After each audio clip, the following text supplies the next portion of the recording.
Hello everyone. देखिए, जो हमारा पिछला लेक्चर था वो अधिकारों के आयामों के ऊपर था, जिनमें मुख्य रूप से मैंने 3 आयाम आप लोगों को बताए थे। ये जो हमारा लेक्चर है इसमें सबसे पहला आयाम जो है नागरिक और राजनीतिक अधिकार, इस पर मैं आप लोगों को लेक्चर दे रहा हूँ। अच्छे से सुनिएगा और सभी लोग नोट्स बनाइएगा। अगली स्लाइड की तरफ चलते हैं। यह हमारा टाइटल है अधिकारों का आयाम, जिसमें हम लोग चर्चा करेंगे नागरिक और राजनीतिक अधिकारों की। जो पहला आयाम है उस पर हम लोग यहाँ बात करेंगे। तो ये पहला आयाम है हमारा नागरिक और राजनीतिक अधिकार। ठीक है, देखिए जैसे कि पहले भाग में मैंने बताया आप लोगों को कि नागरिक और राजनीतिक अधिकार स्वतंत्रता की अवधारणा से जुड़े हुए हैं, और ये अधिकार जो हैं नकारात्मक अधिकारों की श्रेणी में आते हैं। नकारात्मक अधिकारों की श्रेणी में आने की वजह से इन्हें हैंड्स ऑफ राइट्स कहा जाता है ना।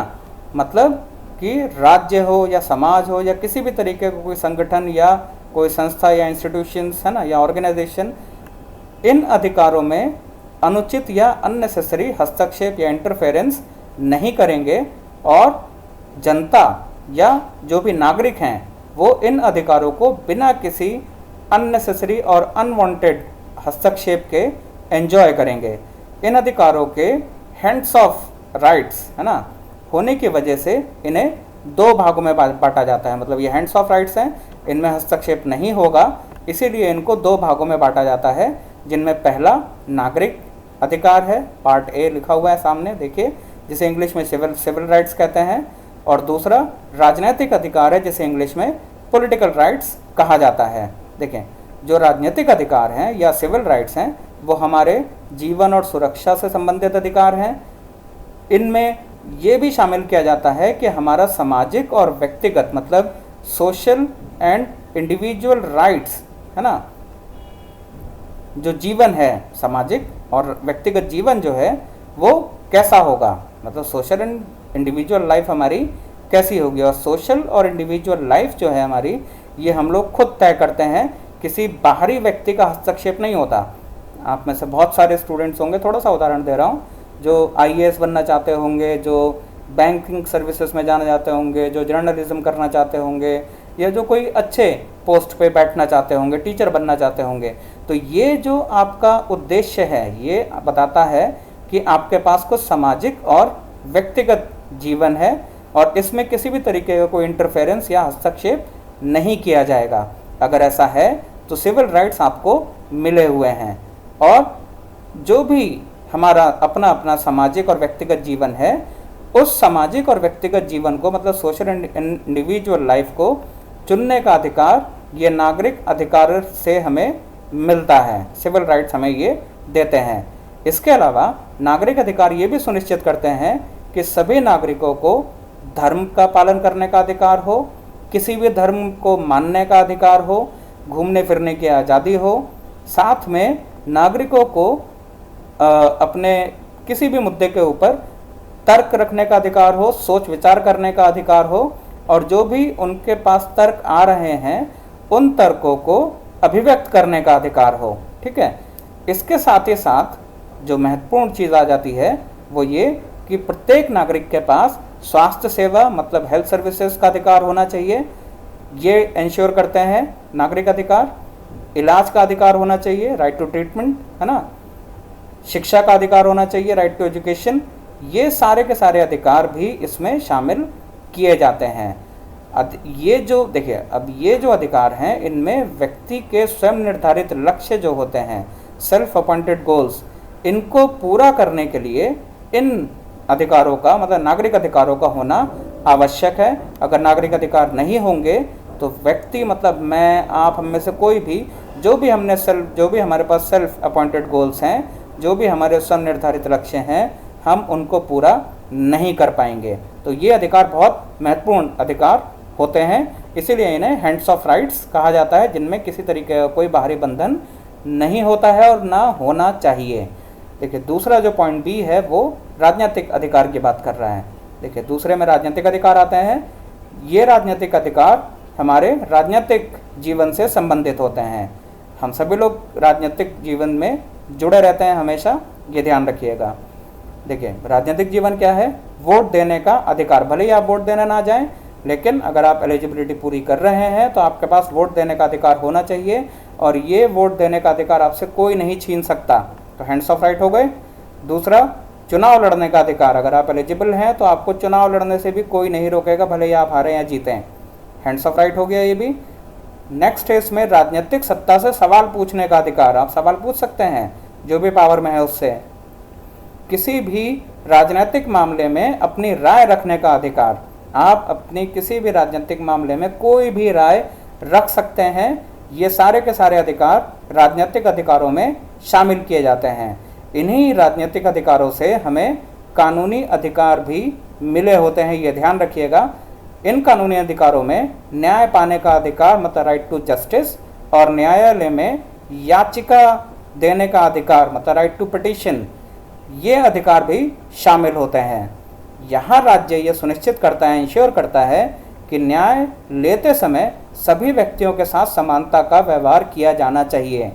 किसी भी व्यक्ति को, है ना, किसी भी आधार पर भेदभाव का सामना ना करना पड़े, डिस्क्रिमिनेशन का सामना ना करना पड़े कि भाई कोई व्यक्ति गरीब है तो उसको कम न्याय मिले या न्याय मिले ही ना, या कोई व्यक्ति अगर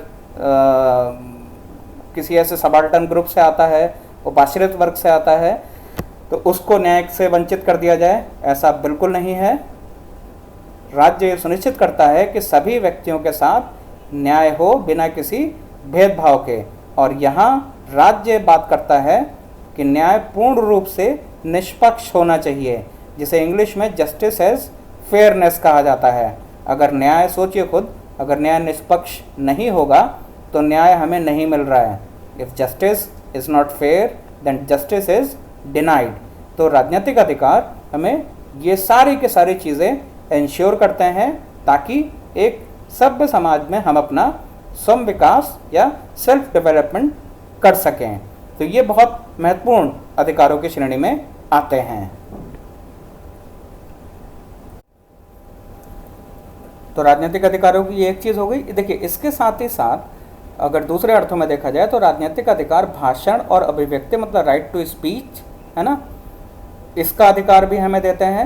संघ बनाने का अधिकार मतलब फ्रीडम ऑफ एसोसिएशन, ये भी अधिकार हमें राजनीतिक अधिकारों की वजह से ही मिलते हैं, जो बहुत महत्वपूर्ण माने जाते हैं। ठीक है, तो ये पूरा का पूरा डिस्कोर्स है राजनीतिक और नागरिक अधिकारों का। अब देखिए कुल मिलाकर अगर देखा जाए तो नागरिक और राजनीतिक अधिकार हमारी पहचान मतलब आइडेंटिटी से जुड़े हुए हैं। जैसे हमारा समाज या विश्व का कोई भी समाज विभिन्न पहचानों में बटा हुआ है। वो पहचान क्या है? महिला और पुरुष के रूप में पहचान, जेंडर आधारित हो गई। धर्म के आधार पर पहचान, हम सभी लोग धर्म के रूप में अलग अलग हैं। जाति के आधार पर पहचान, ठीक है, कास्ट के रूप में हम लोग अलग अलग हैं।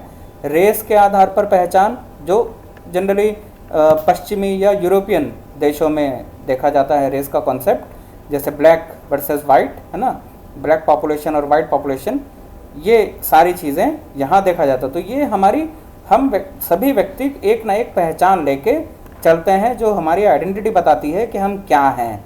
देखिए यहाँ महत्वपूर्ण बात यह है कि कोई भी नागरिक किसी भी पहचान का क्यों ना हो, उसे उसकी पहचान के आधार पर नागरिक या राजनीतिक अधिकारों से वंचित नहीं किया जा सकता। ये आज के जो आधुनिक राष्ट्र राज्य हैं ये इंश्योर करते हैं, सुनिश्चित करते हैं कि किसी भी व्यक्ति को इन आधारों पर, उसकी पहचान के आधार पर उसके नागरिक और राजनीतिक अधिकार छीने नहीं जाएं, जबकि सभी व्यक्तियों को समान रूप से, भले ही वो किसी भी जाति, धर्म वगैरह, है ना, इन सब चीज़ों से बिलोंग करते हों, उन सबको ये अधिकार मिलने चाहिए। देखिए नागरिक और सामाजिक अधिकार सीधे तौर पर नागरिकता के सिद्धांत से भी जुड़े हुए हैं, सिटीजनशिप राइट्स जिसे बोलते हैं, और इसी वजह से हम अधिकारों के साथ कर्तव्य या ऑब्लिगेशन को लेकर आते हैं। कम शब्दों में अगर कहा जाए तो इन अधिकारों का उपयोग तभी संभव है। अगला पॉइंट देखिए, कर्तव्य और नागरिक अधिकार, नागरिक राजनीतिक अधिकार, पॉइंट नंबर 3 ये लिखा है मैंने। तो कम शब्दों में अगर देखा जाए तो जो भी इन अधिकारों की मैं बात कर रहा हूँ ऊपर, ये अधिकारों का उपयोग तभी संभव हो पाएगा जब समाज के प्रत्येक व्यक्ति के अंदर कर्तव्य बोध हो। कर्तव्य बोध का मतलब ऑब्लिगेशन हो उसके अंदर। अगर ये कर्तव्य बोध नहीं होगा तो हम लोग अधिकार को भी, जो भी अधिकार है हमारे नागरिक और राजनीतिक, इनको भी एंजॉय नहीं कर पाएंगे। और अधिकारों का जो ये सिद्धांत है, ये सभी नागरिकों से ये उम्मीद करता है कि सभी नागरिकों के अंदर कर्तव्य बोध यानी कि ऑब्लिगेशन होना चाहिए। एक छोटे से उदाहरण से मैं यहाँ समझाता हूँ आपको कि अगर कोई व्यक्ति बीमार पड़ जाए तो बीमार पड़ने की हालत में वो व्यक्ति हॉस्पिटल जाएगा। जब हॉस्पिटल में कोई डॉक्टर या दूसरे मेडिकल स्टाफ वहाँ पर होंगे ताकि उस व्यक्ति की बीमारी जो है उसका इलाज किया जा सके। ठीक है, किसी बीमार व्यक्ति का हॉस्पिटल जाना ये बताता है कि उसके पास इलाज करवाने का नागरिक अधिकार है, क्योंकि वो किसी देश का नागरिक है ना। तो ये नागरिकता के सिद्धांत से जुड़ गया कि नागरिक अधिकार है तभी वो हॉस्पिटल जा रहा है, और उसके पास इलाज करवाने का अधिकार है तभी वो हॉस्पिटल जा रहा है।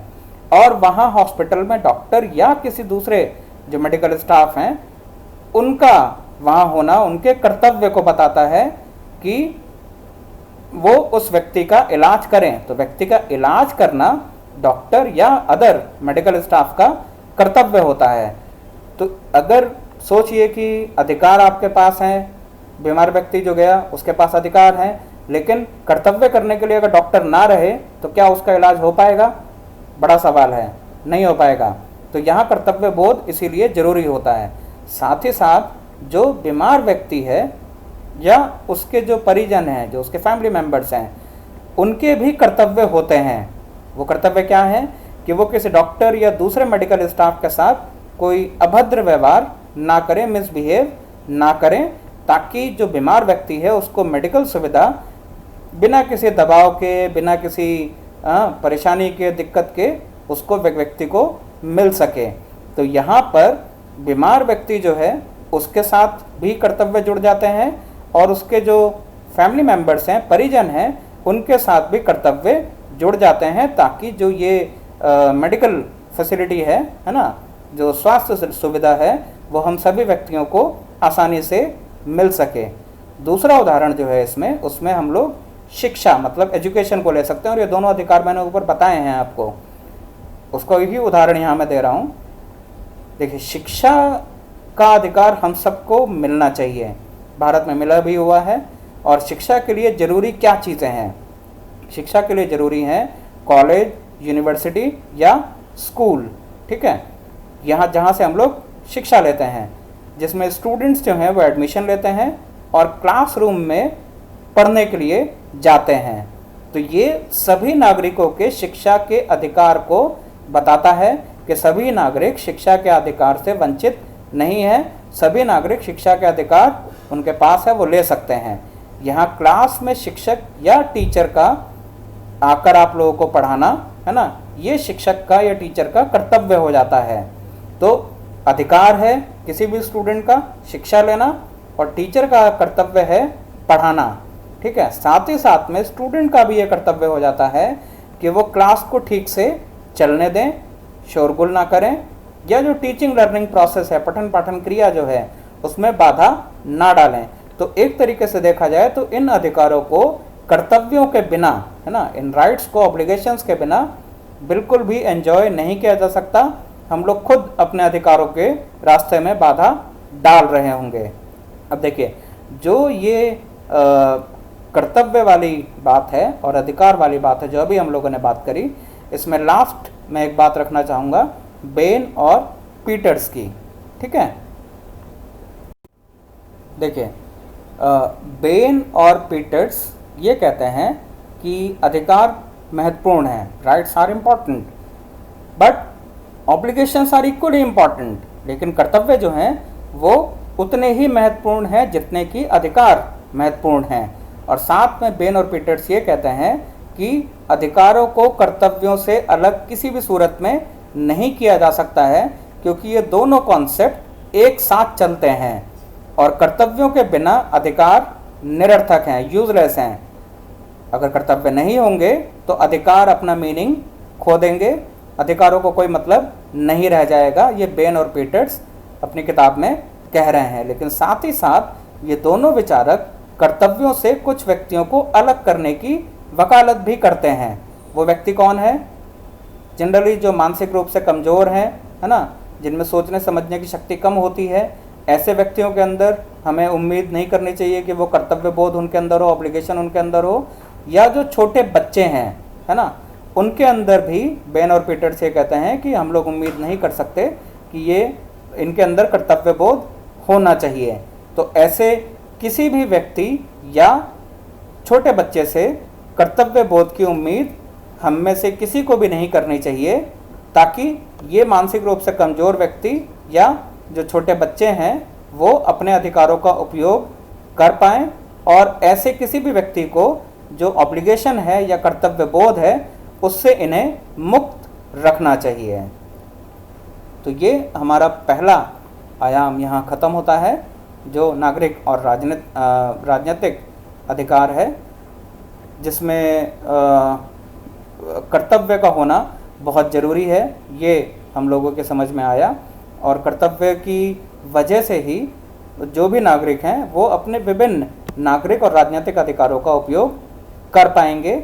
ये पूरा का पूरा आयाम, पहला आयाम इसकी बात करता है। तो यहाँ हमारे लेक्चर ख़त्म होता है। जो दूसरा आयाम है उसका लेक्चर बहुत जल्दी आज ही मैं अपलोड कर दूँगा, चैनल पे बने रहिएगा। उम्मीद है आप सभी लोग अच्छे से पढ़ाई कर रहे होंगे। मेहनत करिए, अच्छा असाइनमेंट बनाइए और अच्छे नंबरों से आप सभी लोग पास होइए। My best wishes for your exam. Do well and work hard. Thank you very much.